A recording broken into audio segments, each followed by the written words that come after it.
Tuhan, dan saat ini kami dapat mempresentasikan makalah kami dengan judul Membenahi Kinerja BUMN melalui Kepemimpinan Transformasional. Sebelumnya, kami akan memperkenalkan diri agar tidak terdapat simpang siur yang aneh. Perkenalkan, nama saya Idul Bangiduan dengan NPM 2281. Perkenalkan, saya Winardo Rohoni, NPM 22815019. Perkenalkan, saya Junior Tualuho, NPM 22855073.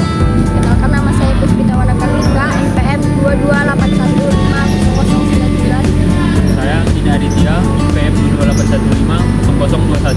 Selanjutnya akan kami lanjutkan untuk mempresentasikan bagian-bagian penting dalam makalah kami. Sekian dan terima kasih. Kemana? Badan Usaha Milik Negara atau disingkat dengan BUMN saat ini menjadi topik yang menarik untuk dibahas di Indonesia.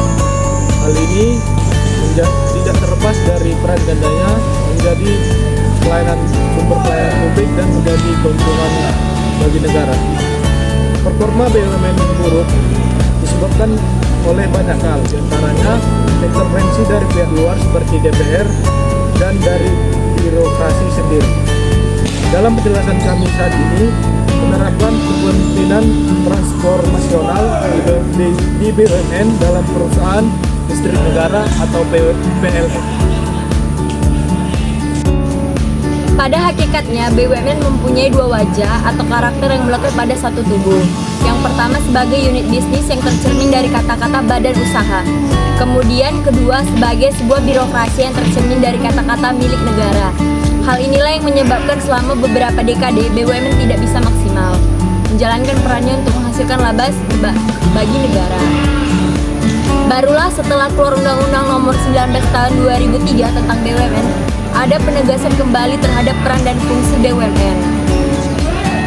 Menimbulkan beberapa masalah dalam pengelolaan BUMN, yakni yang pertama sebagai stigma bahwa BUMN adalah tempat basah. Hal ini mengakibatkan banyak campur tangan berbagai pihak secara personil maupun industri. Yang kedua, kurangnya independen BUMN. BUMN mempunyai tingkat ketergantungan yang tinggi terhadap investasi pemerintah. Berikutnya, kepemimpinan transformasional. Kinerja sebagai BUMN yang belum maksimal mungkin tidak terlepas dari gaya kepemimpinan yang diterapkan oleh para pemimpin BUMN. Dalam konteks kajian makalah ini, maka komponen pemimpin adalah Dahlan Iskan, bahwa BUMN adalah para pegawai BUMN dan situasi yang dimaksud adalah suatu keadaan yang kondusif, di mana seorang pemimpin berusaha pada saat-saat tertentu mempengaruhi perilaku orang lain agar dapat mengikuti kehendaknya dalam rangka mencapai tujuan bersama. Dengan mengacu pada gaya kepemimpinan ini, berikut ini kajian terhadap berbagai langkah pembenahan yang dilakukan oleh Dahlan Iskan ketika menjabat sebagai Direktur Utama Perusahaan Listrik Negara atau PLN periode Desember 2009 sampai Oktober 2011 maupun sebagai Menteri BUMN sejak Oktober 2011 hingga sekarang. Yang pertama itu dimensi illicit influence. Dimensi yang pertama ini digambarkan sebagai perilaku pemimpin yang membuat para pengikutnya mengagumi, menghormati, sekaligus mempercayainya. Kemudian untuk memperbaiki kinerja BUMN, maka diperlukan seorang pemimpin yang mampu memberikan contoh langsung. Yang kedua, dimensi inspirational motivation. Dalam dimensi ini, pemimpin transformasional digambarkan sebagai pemimpin yang mampu mengartikulasi pengharapan yang jelas terhadap prestasi bawahan, mendemokrasikan komitmen terhadap seluruh tujuan organisasi, dan mampu menggugat spirit tim dalam organisasi melalui penumbuhan entusiasme dan optimalisme. Yang ketiga, dimensi intellectual stimulation. Dimensi ini menggambarkan seorang pemimpin transformasional harus mampu menumbuhkan ide-ide baru, memberikan solusi yang kreatif terhadap permasalahan-permasalahan yang dihadapi bawahan, dan memberikan motivasi kepada bawahan untuk mencari pendekatan-pendekatan yang baru dalam melaksanakan tugas-tugas organisasi. Yang keempat, dimensi individualisme konsiderasional. Dalam dimensi ini, pemimpin transformasional digambarkan sebagai seorang pemimpin yang mau mendengarkan dengan penuh perhatian masukan-masukan dari bawahan dan secara khusus mau memperhatikan kebutuhan-kebutuhan bawahan dalam hal pengembangan karir. Berikutnya, sebagai wujud dari memperhatikan kebutuhan-kebutuhan bawahan dalam hal pengembangan karir, maka pada bulan April 2011, Dahlan Iskan melakukan uji kompetensi sebagai sertifikasi terhadap 20.000 lebih pegawai BUMN. Hal ini merupakan bagian dari upaya kaderisasi untuk menciptakan jenjang karir yang lebih jelas di PLN. Saya akan menjelaskan mengenai metodologi penelitian di makalah ini. Jadi, metode penelitian ini menggunakan deskriptif kualitatif dengan pendekatan studi kasus. Yang dianalisis adalah penerapan kepemimpinan transformasional di beberapa BUMN yang berhasil seperti PLN di bawah kepemimpinan Dahlan Iskan. Sumber datanya digunakan dalam penelitian ini adalah data sekunder yang diperoleh dari literatur, laporan tahun BUMN, artikel ilmiah, dan sumber lainnya yang relevan. Terus teknik pengumpulan datanya itu melalui studi literatur, dokumentasi, kajian terhadap laporan kinerja BUMN, serta artikel yang membahas penerapan kepemimpinan transformasional di BUMN. Terus teknik analisis datanya itu secara kualitatif dengan menggunakan pendekatan induktif. Analisis dilakukan dengan menelaah bagaimana penerapan elemen-elemen kepemimpinan transformasional kontribusi terhadap peningkatan kinerja BUMN. Saya akan membahas dampak terhadap kinerja PLN dan BUMN itu sendiri. Yang pertama, dampak terhadap kinerja PLN. Berbagai langkah perbaikan yang dilakukan oleh Dahlan Iskan dengan model kepemimpinan transformasional ketika menjabat sebagai Direktur PLN sejalan dengan karakteristik pemimpin transformasional, yaitu sebagai fasilitator perubahan dalam sebuah organisasi. Hal ini dinyatakan dalam semboyan bekerja, dan bekerja untuk mengubah budaya organisasi PLN. Kemudian, seorang pemimpin transformasional mempunyai visi yang jelas untuk masa depan organisasi, serta have a desire for common goals, not me, but for us. Kepemimpinan transformasional ini yang diterapkan oleh Dahlan Iskan ini terbukti mampu memperbaiki kinerja PLN selama tahun 2009 sampai 2011. Pada tahun 2009, laba bersih PLN mencapai 10,35 triliun rupiah. Dan pada tahun 2010, laba bersih PLN mencapai 10,86 triliun rupiah.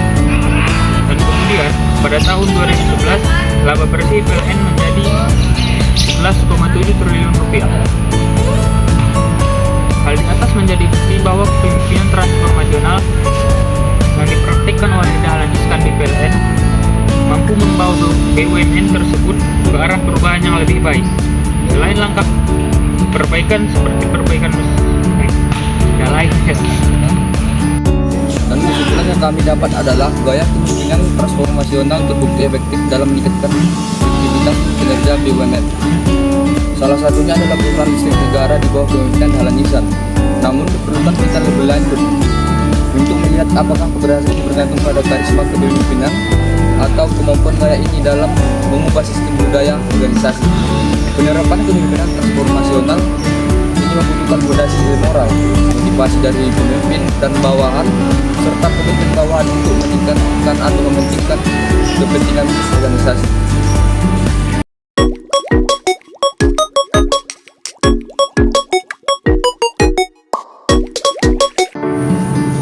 Kami di sini akan mendalami materi diskusi tipis-tipis tentang makalah kami. Nah, di sini saya akan menanyakan kepada Minar, performa buruk BUMN apa yang biasa terjadi pada perusahaan yang kita teliti ini? Biasanya performa buruk pada BUMN itu ada dari pihak luar seperti Dewan Perwakilan, DPR, ataupun dari birokrasinya sendiri. Hal ini terjadi karena terdapat intrik atau konflik yang terjadi mengiringi pengangkatan komisaris maupun direksi di BUMN. sebelumnya kita akan mendalami apa sih itu tujuannya BUMN sebelum kita jauh ke dalam. Untuk itu apa tujuan dari BUMN yang saudari ketahui? Tujuan dari BUMN itu ada beberapa ya. Yang pertama itu memberikan sumbangan bagi pekerja perekonomian nasional pada umumnya dan penerima negara pada khususnya. Yang berikutnya itu mengejar keuntungan.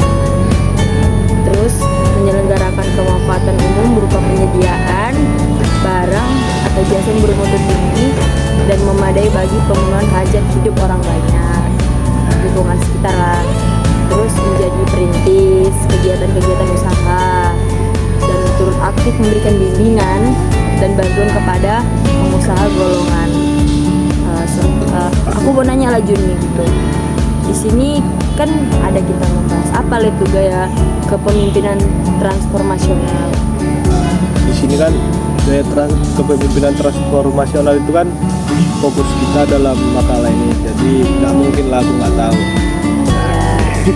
Yang pertama itu idealisme influence, lalu yang kedua inspirasi motivasi, yang ketiga intellectual simulation, lalu yang keempat individual conciliation.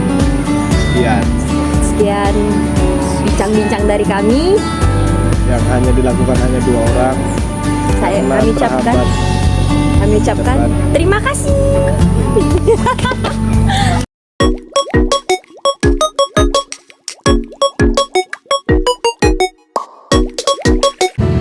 Assalamualaikum warahmatullahi wabarakatuh. Kami akan melanjutkan diskusi yang sebelumnya mengenai membenahi kinerja BUMN melalui kepemimpinan transformasional. Sebelumnya, mari kita memperkenalkan diri. Dengan saya sendiri, Puspita Wana Kartika. Sudah saya dari Panggilan dan ini Nabila Aditya.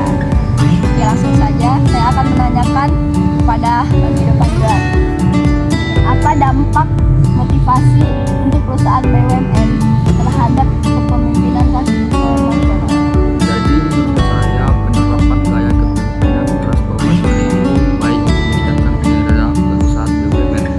Salah satunya dapat kita lihat pada perusahaan listrik negara atau PLN yang dipegang oleh Dahlan Iskan, bahwasanya perusahaan itu meningkat kinerjanya daripada tahun sebelumnya. Meningkatnya seperti apa?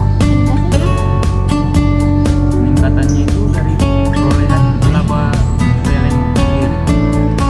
Ini seperti yang diketahui, pada tahun 2008 PLN masih mengalami kerugian sebesar 12,3 triliun. Kemudian setelah Dahlan Iskan menerapkan kepemimpinan transformasional ini, dapat mengalami perubahan yang signifikan, yaitu di tahun selanjutnya pada tahun 2009 PLN mencapai laba bersih sebesar 10,35 triliun rupiah, dan pada tahun 2010 PLN mencapai laba bersih sebesar 10,86 triliun, dan pada tahun 2011 laba bersih PLN mencapai 11,7 triliun rupiah.